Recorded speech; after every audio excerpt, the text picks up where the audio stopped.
В деревне Ибрагимово состоялся сход граждан по вопросу участия в программе поддержки местных инициатив в 2022 году. Программа поддержки местных инициатив, реализуемая в нашей республике, это реальный шанс для селян улучшить качество жизни. Не остались в стороне и жители деревни Ибрагимово, где прошел сход граждан по вопросу участия в программе поддержки местных инициатив. На собрании рассматривались проблемы, которые требуют скорейшего решения.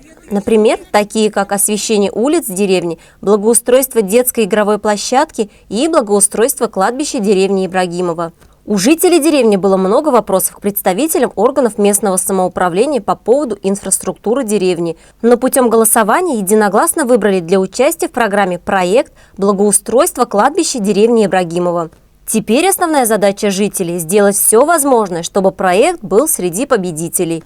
На мероприятии также была выбрана инициативная группа из 5 человек, которая в случае победы заявки будет контролировать ход ведения работ, заниматься сбором денежных средств среди населения в рамках софинансирования проекта.